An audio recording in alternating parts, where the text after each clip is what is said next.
At $69 US, hobby-grade RC crawlers don't get much cheaper than this. But with today's project, I hope to prove that even with a smaller budget, you can still achieve a great level of scale detail with an RC model that you'll be proud to display on a shelf and be a lot of fun to drive out on the trails.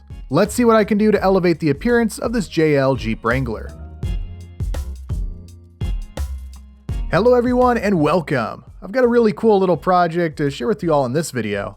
I suppose you could say it's relatively tame when it comes to the complexity and amount of tools being required when compared to some of the other projects I've been showcasing recently here on the channel. A lot of those projects have involved utilizing a plastic model kit and custom designing and 3D printing either an entire chassis or various components to go underneath it to make the vehicle fully functional.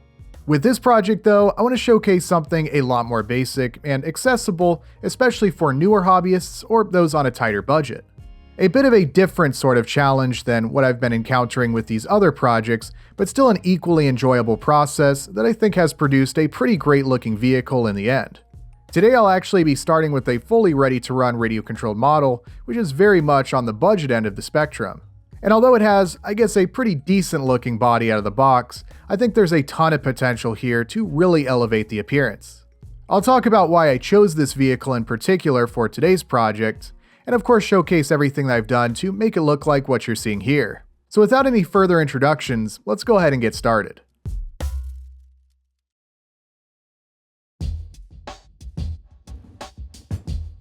I think a good place to start would be having a closer look at this vehicle that I'll be modifying. As is the case with some of these more budget-end RC vehicles, it seems to be sold under a number of different names, including the FMS or Rock Hobby Firehorse and Cheyenne, as well as the Easy RC Thunderstorm and Arizona. Despite all these different names, it appears that underneath they're pretty much all the same, though I have no way of knowing this for sure. It's also worth noting that this same platform has been used for other FMS, Rock Hobby, and Easy RC branded products. So if the JL body style Jeep Wrangler isn't exactly your preferred flavor of off-road vehicle, you may be able to find something you like better. Prices also seem to vary, with a lot of them hovering around $100 US, though I saw this Easy RC Thunderstorm available on FairRC's website for $69 US at the time of making this video. The particular vehicle that I have here was branded as the Rock Hobby Cheyenne, which was available a few years ago, but I'm not sure much has really changed on these models, aside of course from the name. Perhaps some of you in the audience can fill us in with any changes that may have been made to some of these more recent products, but I believe these are all manufactured by FMS, just under their more value-focused brands such as Rock Hobby and Easy RC. I was actually fortunate enough to receive this model for review a few years back, which I showcased in a prior video. But I'm actually really excited now that I have some more time to dig into these rigs and really elevate the appearance, as I believe there's a lot of potential here from the factory. Now this is a proper hobby-grade vehicle with parts that can be serviced, as well as replacement and aftermarket parts being available. There's fully analog steering and good low-end control from these relatively basic electronics. Now I would probably recommend a platform more like an Axial SCX24 or FMS FCX24 if performance is more of a priority and you have a bit more to spend. I think in general, those platforms are going to be not only better out of the box, but have a much greater selection of aftermarket parts available. But that said, I think what this Jeep comes with here is certainly acceptable, and I think the nicely molded hardbody will really appeal to those more interested in the scale side of the hobby versus those more interested in a comp rig. There's good torque, good low-end control. I'm not just flooring it to get over these obstacles hoping for the best, but I can tackle them in a more realistic, controlled manner. Again, I want to be clear, if performance is a priority, consider another platform, but what you're getting here is certainly something that you can have some fun with. Just keep in mind that the shocks are undampened, and the combination of a lightweight, majority plastic chassis with that big hard body on top is going to raise the center of gravity. I think the electronics that are in this vehicle right now are good enough, and I'm not going to bother messing with anything on the chassis today other than the wheels. What I'm really going to focus on is elevating the appearance of this body with some paint, as I think there's a lot of potential in this area. What we have is a pretty accurate looking 4-door Jeep Wrangler JL, though lacking any official licensing, hence the lack of any emblems and that angry eye aftermarket grille. No worries though, as we're on the budget end of the spectrum here, and generally you'll find a lot of unlicensed bodies on these cheaper models. A cool addition to this vehicle are the functional lights, both in the front and back. The mandatory turn signals can be a little annoying, as has been discussed numerous times, but aside from that slight annoyance, which you could always just disconnect or rewire to stay on, they're a nice addition, especially on more of a budget rig like this. There's actually room for 2 additional 3mm LEDs in the front, which I'll be adding to help make this rig really light up the trails. This vehicle is marketed as 1/18 scale.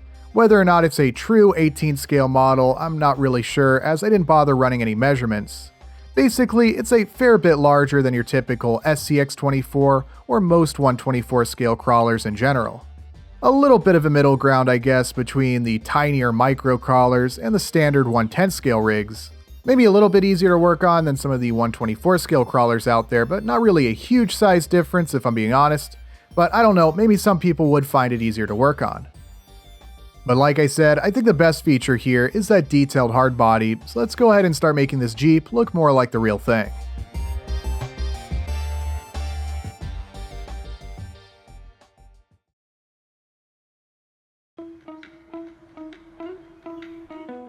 While with a bit of work, you could definitely hop up a lot of the components of this chassis, things like better electronics, better shocks, metal drive shafts, and so on. I'm going to be strategic with what I want to spend and what work I want to do. Basically, I want a budget trail rig, so as mentioned, I find the electronics here sufficient for that type of driving, and the overall performance isn't bad. If these shocks will hold oil, that would certainly be a good idea and a super cheap upgrade to dampen the suspension. But I'm only swiping the credit card once for this project, and that's for a fresh set of wheels and tires. As any car or truck guy will tell you, the right wheel and tire combo can really make the vehicle, and I think that will certainly apply here. I bought this set of lower cost Enduro wheels several years ago. I'm not sure if these particular wheels and tires are still available, but you could certainly find numerous options which are similar. It's really just a matter of picking out what you think looks the best and ensuring compatibility with your particular vehicle. This chassis uses 7mm hexes, which is a very common size, with numerous wheel options being available. This was a pretty inexpensive set at around $30, but I ended up buying 2 sets because I wanted the spare tire on the rear to match, and these wheels are typically sold as sets of 4, so yeah. I guess if I wanted to build some sort of crawler tricycle, I'm all set. But hey, nothing screams poverty like big fancy high-end beadlock wheels with off-road tires on all 4 corners, with the crusty old factory spare hanging off the back. I know this is certainly a budget rig we have here, but we gotta have some standards, right? So I ended up ordering 8 wheels in total. I'm actually getting 2 benefits from these wheels, both in appearance and performance. Obviously, I prefer the cosmetics of these aftermarket wheels, but also these are metal beadlocks versus the stock plastic wheels, so I'm getting some more weight down low, which will help with performance. Hopefully putting a little bit more weight down low will help make this vehicle more planted and less likely to roll over. Remember though, with the stock electronics and drivetrain, it's not always a good idea to be adding too much weight, as that could really start to stress out the stock components, and you'll end up needing to upgrade more and more parts until everything from the electronics to the axles is up to task. Some vehicles definitely come out of the box tougher than others, but this can be a situation you'll encounter with pretty much any vehicle. There's a million other things that I could do to upgrade the performance of this platform, but when it comes to just picking one thing, I think going with the wheel and tire upgrade makes a lot of sense, so that's exactly what I'm doing here. As you can see, these are beadlock wheels, which sandwich the tire in between the inner and outer wheel piece with an inner ring inside the tire. This hardware requires a pretty small size driver, and all I had on hand was this little Allen key, so yeah, not exactly ideal, but eventually I got them all put together and mounted to the Jeep.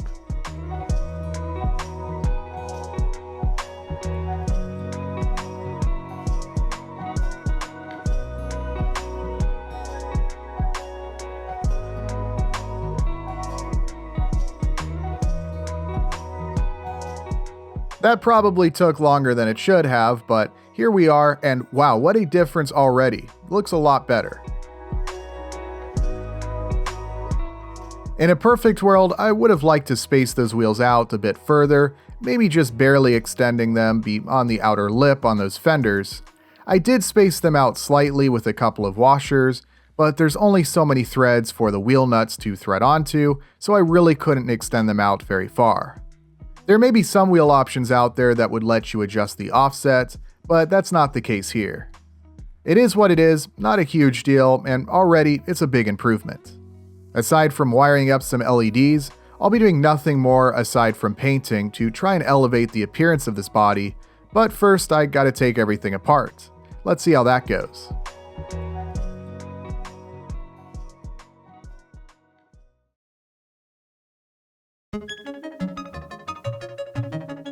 I know in the year 2026, the RC hobby for many has become just as much about collecting as it is building. Therefore, for many hobbyists, especially newer ones, there may be no sight more intimidating than a bare unassembled kit full of individual, often unpainted parts and pieces. As someone who's been building and custom designing RC vehicles from the ground up for years now, what I find intimidating is a fully assembled, ready-to-run hardbody that I have to somehow disassemble without breaking anything. While Rock Hobby branded products will generally include a nice manual complete with exploded diagrams, unfortunately this particular vehicle that I have seems to be an exception. No worries though, I'll just start unscrewing stuff and figure it out as I go. Honestly, some ready-to-run vehicles, especially the more detailed ones with hard bodies, can be a real pain to disassemble, and then later have to reassemble. But fortunately this Jeep was pretty easy to take apart. Removing it from the chassis is very easy. There's basically 4 screws that hold on the body, 2 in the front and 2 in the rear, and then of course you'll need to unplug all of the LEDs. I identified the position of each of these connectors, as you can see here, to make reassembly easier. No guessing what goes where.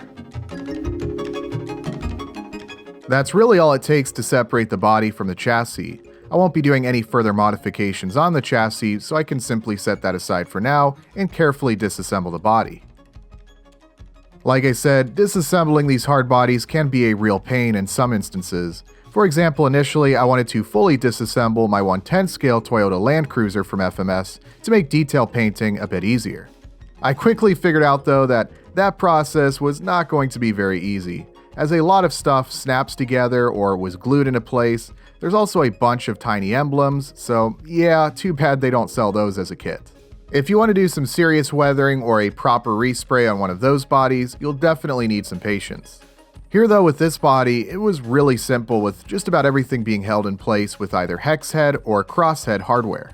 Very few things are secured with glue, and even some of the things that were, like the LEDs, were able to be popped out quite easily. I broke a few tabs here and there on some of the light lenses, but nothing that can't be glued into place during the final assembly with a little bit of clear drying Mod Podge. Really kind of a best case scenario with these types of hardbody rigs. Clearly they designed this with some intention of being easy to disassemble, as from the factory I imagine they could have saved a few bucks by just gluing or clipping a lot of these parts into place, but thankfully just about everything is secured with hardware. If I recall correctly, the only parts that had to be glued back into place during the final assembly was the little metal pieces for the hood vents, which just required a couple dabs of superglue. Speaking of a couple dabs of superglue, this bumper was broken when it arrived new, so with it taken off, now is a good opportunity to go ahead and glue this part back together.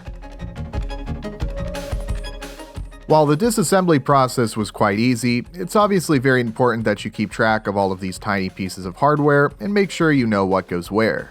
You'll see for a lot of these parts, I simply screwed the hardware back in part way, but whatever you do, just make sure you're keeping track, as it's easy to forget how it all goes together and where some of these screws are supposed to go. Also, these magnetic work mats, such as this one here from Cow RC, are a great way to not only keep track of these parts, but make sure they don't wind up on the floor.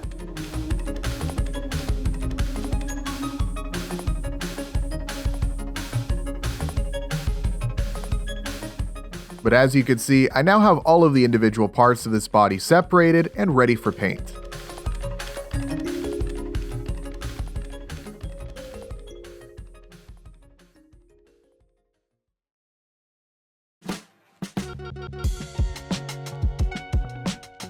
Initially, I was considering painting the entire body. I like the red color, but this finish does have a bit of a cheap, plasticky appearance, for lack of a better description. Not bad, but it would certainly look better with some coats of paint, especially some full-scale automotive paint over top of some primer that would help make the plastic less translucent.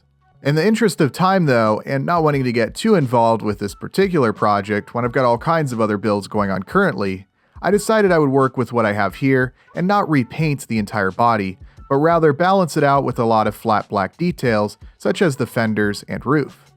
On some full-size Jeeps, these would be body color, but on others they're black plastic. Naturally, I'll be replicating the latter. Step 1 though, before anything gets painted, is to thoroughly wash all of the parts to remove any dust and contaminants, especially as this vehicle has been driven quite a few times. While those parts were drying, I did a little work on this piece here that the spare tire gets mounted to. Much like when building a plastic model kit, I did a little bit of work with a hobby knife to remove any flash or other imperfections. Not really going to make that much of a difference or really be all that noticeable, but these little things do add up to create a more lifelike model in the end. I also painted the third brake light here on the top. Another thing I'll often do when building plastic models is using a black Sharpie. I'll go around the outer edge of the lenses, just to add that little bit of extra detail. Very simple to do, and again, it can sometimes contribute to a more lifelike appearance in the end. At this point, I went ahead and sprayed all of the parts that I wanted to be flat black. I figured some flat black paint would look better than the bare plastic on these parts, but obviously there won't be a huge difference. Although for a little bit of contrast, I decided to paint this upper portion of the grille gloss black, just to add a little bit of variety, especially since it's easy enough to do with that part being removable. For the clear window piece, what I did was mask off the windows, and then cut around the outer edge of each one with a sharp hobby knife, just as you see here.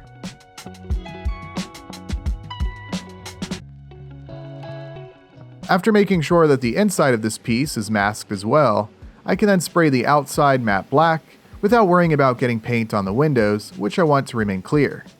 This worked out pretty well. However, in hindsight, I think it would look even better, especially for the windshield and rear glass, to mask on the inside of this piece and make the mask smaller than the openings. That way there would be a black border around the outer edge, more similar to what you see on the real thing. This process would of course be a bit more difficult to do, as you can't simply run your knife around the outer edge of each of the windows, as the masks would have to be a bit smaller than each of the openings. Tinting the windows would also look good. Just an idea though, for those who want to take the appearance even further than what I'm doing here.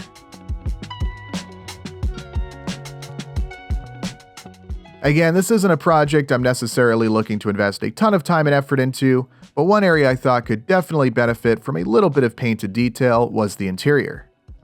Much like the rest of this Jeep body, the interior was very easy to disassemble, simply by removing a few screws, which separated this floor piece, seats, and the dash into easy to paint pieces. I sprayed the floor, which is also the underside of the body, matte black. And then to help the seats pop out a bit more when viewing from the outside, I chose satin gray. And then for the dash, I got out the model paints and added some detail.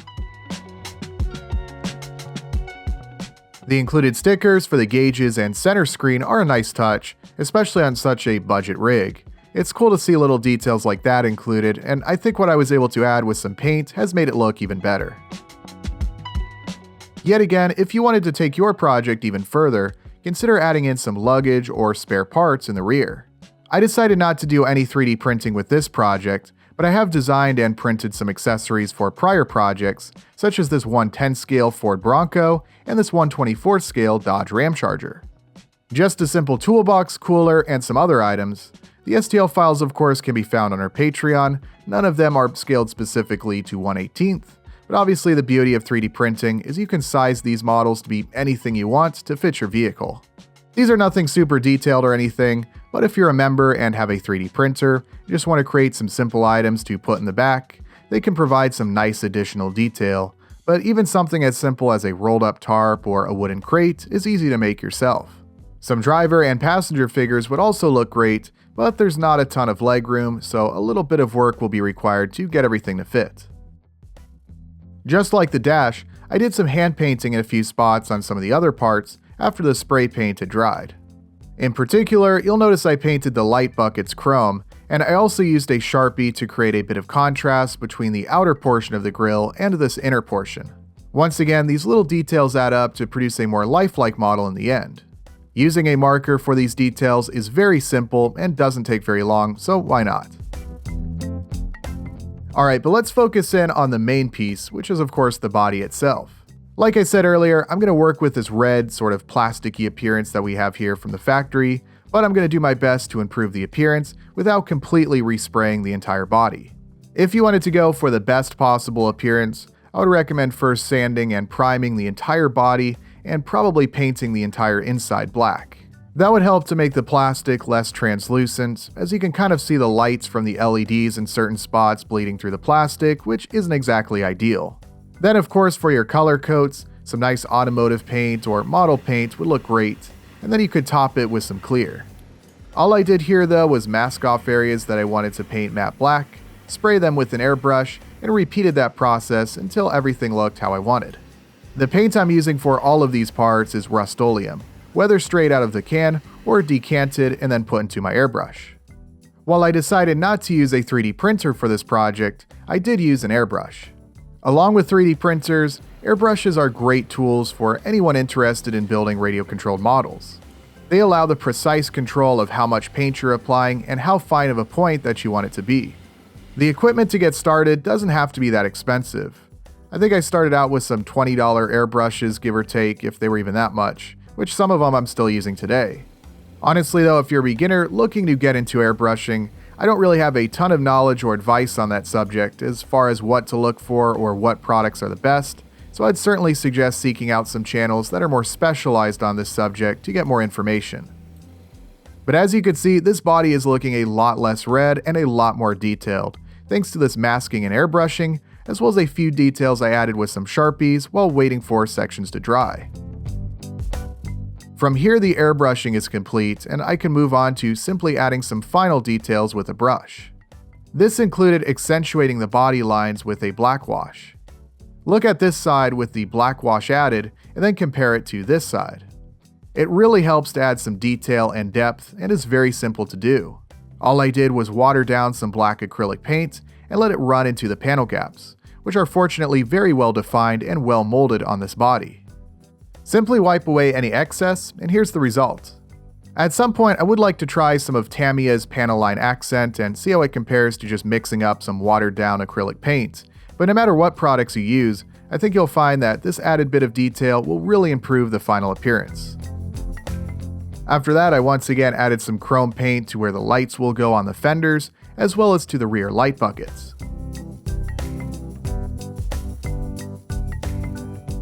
Overall, a huge improvement, especially considering how simple it was to add these details. It just takes some time and patience, getting everything masked correctly, and letting it dry. The final areas I wanted to add some paint were the taillight lenses and this wiper for the rear window.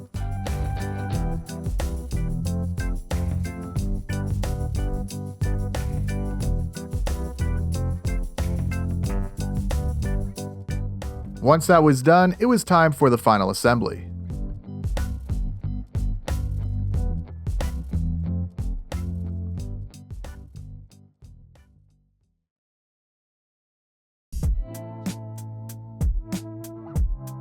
Alright, taking it apart is one thing, but now it's time to put it back together. Fortunately, thanks to the fact I was being careful to keep track of all the hardware, there was never really any issue of what screw goes where. Everything fits and snaps back into place just as it should, though definitely be careful with the windows to make sure that each of the holes on the left and right side slot in like they're supposed to. Also be sure not to over tighten any of the hardware. I ran the wires for the LEDs just like they were before I took everything apart, and I used some electrical tape to help keep everything secured. I also made sure to tuck the wires on the right side of the vehicle inside some little tabs that are molded into the window piece. This will keep them out of the way of the interior.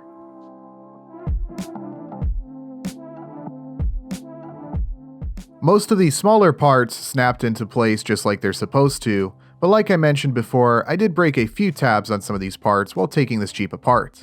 To be extra sure that nothing comes loose while I'm driving, I applied some glue to not only the parts that broke, but also to the ones that didn't, just to make sure they're secured.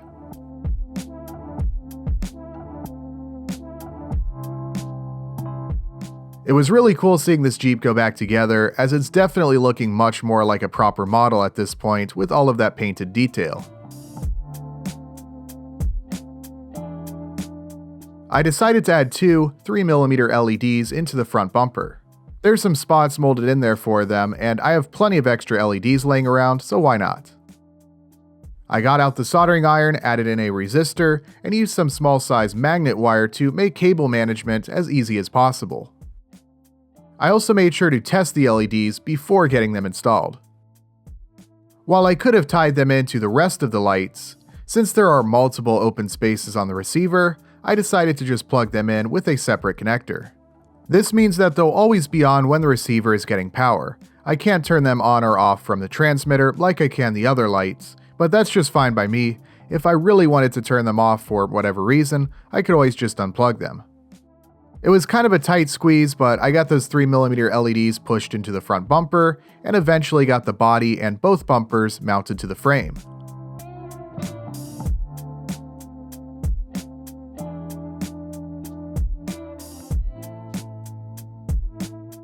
At this point, the final items to add were the matching spare tire in the rear and some decals.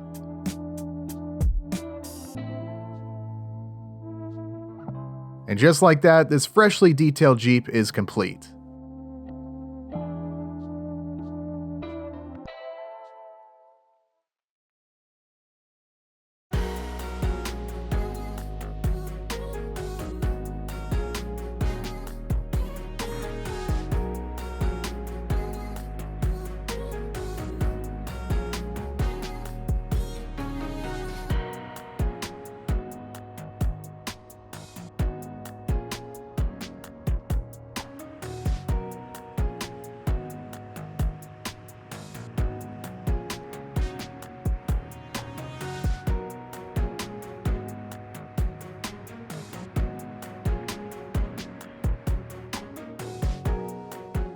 It really is amazing what a set of wheels and a little paint can do to elevate the appearance of a vehicle.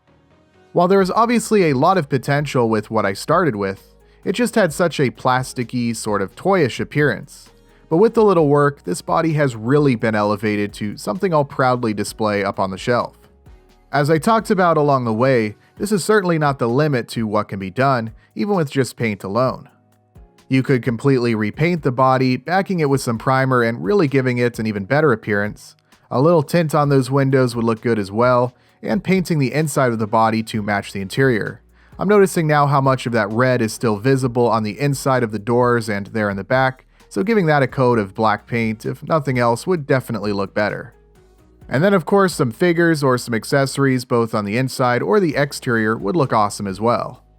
I'm thinking if nothing else I might add a license plate in the rear, but what I've done today is a showcase of what can be done simply using paint, along with a cheap set of wheels. As with any project, you have to decide how much time and effort you want to invest into what you're building. I've got a lot of projects going on currently, so I wasn't necessarily looking for this vehicle to be my magnum opus, but I hope if nothing else, this video serves as some inspiration and motivation for diving into an RC project like this, even if it's not the most flashy or high-performance rig in the end. It really is impressive how good some of these inexpensive ready-to-run models are getting. Well-molded hard bodies, maybe not the best, but very decent electronics, with good control both of the throttle and of course fully proportional steering.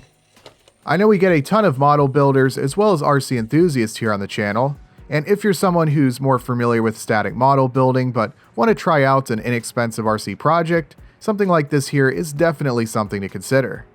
It comes out of the box fully ready to run, all you have to do is detail it up however you want. But all in all, I'm very happy with how this Jeep is looking, I hope you all enjoyed today's video. For any questions, please feel free to ask them below in the comments, and of course, as always, a huge thanks to all of our patrons over on Patreon, as well as all of the channel members here on YouTube. Huge thanks as always for all the support, and of course thanks to all of you for watching. I've got another video on a project that's maybe not so simple on the way, but until then, that's all I've got for today's video. Thanks again everyone, and I'll see you next time.